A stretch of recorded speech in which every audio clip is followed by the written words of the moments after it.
It's episode 3. Hee hee hee. For you and for me. Hee hee hee. And there goes the creep. Eep eep eep. All right, just goofiness. Anyhow, let's talk about some Creepshow Season 3, Episode 3.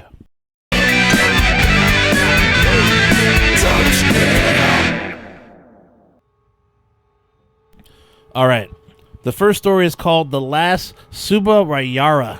A young dude named Bobby is the last descendant of the famous artist Tsuba Rayara, famous for creating a very dark themed artwork and has sold millions of dollars.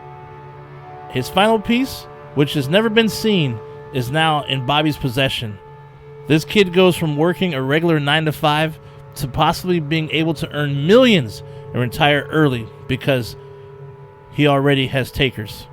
One is a woman who would love to add it to her art exhibition to sell it, and another person who's filthy rich, a guy named Wade, who's willing to give him an offer that he cannot refuse. Millions go straight into Bobby's bank account immediately if he says yes right on the spot. Bobby obliges, deal is done. So Wade now has this in his possession, and he invites some folks over to his house to unveil the final art piece of Tsuba Rayara. Everyone is excited to see this piece. It's an historical moment. And Wade opens it, but first to show to himself. Everyone is waiting in participation for him to turn it in their direction. He gives them a brief description of what he sees.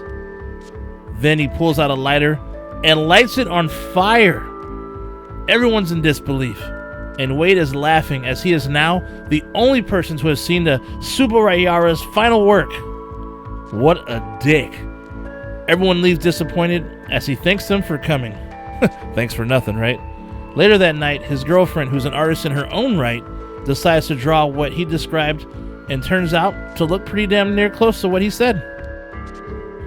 This is when things get interesting because Wade has a large collection of art in his home, and they start looking like the Tsuba Rayara, which looks exactly like a large-ass demon. Dude doesn't know if he's tripping or if it's really happening, but it continues, then starts to chase him, but he figures out that it can be hurt. So now it's time to fight fire with fire. Or, in Wade's case, blade with artwork? But can he actually defeat what isn't real? Or is this all in his head anyways? So, this story, it was okay. Not terrible at all, but not great. Just somewhere in the middle. I thought it lagged a bit, but the ending definitely brought things into perspective and made this a better story for sure. The big monster that came to life from the painting looked really good. The special effects in this season, I have to say, have been awesome. So kudos to that in the season so far. Next up is a story called Okay, I'll Bite, about a prisoner who befriends spiders. Yeah, folks, you heard that right. This dude has a bunch of these as his buddies, and they like him as well. The scary part is beyond the walls is a big-ass spider that he feeds it rats. It's really bizarre, man.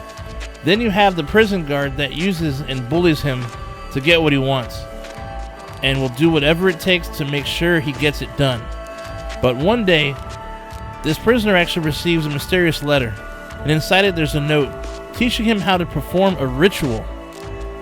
And he got this letter just in time because his cell block is about to get fumigated because of an overabundance of pests. I mean, shit, right? And spiders and all. Anyways, this means it may be the end of the line for his friends. But will this ritual in fact be the answer to save his buddies and possibly himself from the bully prison guard? So yeah, this one, it was alright. It really didn't do much for me. The story was so-so, and the ending was kind of lackluster. Spiders are nasty and creepy things, especially to me. But this story hardly did that to me and gave me those feelings, so I don't have a whole lot to say about this episode, to be honest with you, because I'm slightly disappointed. Because episode 2 was actually really good, but the first episode was so-so. Does that mean that episode 4 will be a good one? You know, like every episode is good?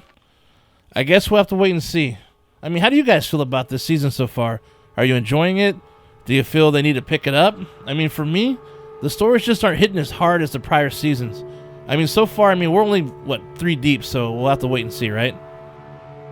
I mean, the one thing they're not lacking is talent, acting-wise, special effects, or directing. So I have no clue what's really going on with this season so far. And I'm not even saying it needs to have blood and gore. I just want some scary storytelling.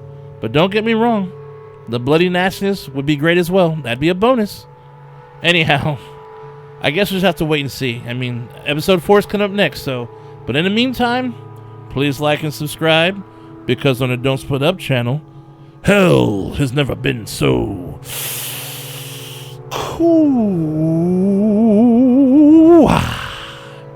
Shit nasty out. I'll see you soon. Would you steal a car? No. Would you steal a computer? No. Would you steal a purse? No. Would you steal a TV? No. Have you subscribed to the Don't Split Up channel yet? No. Viewing without subscribing is a dick move. Don't be a dick. Subscribe. Click and subscribe. It's free.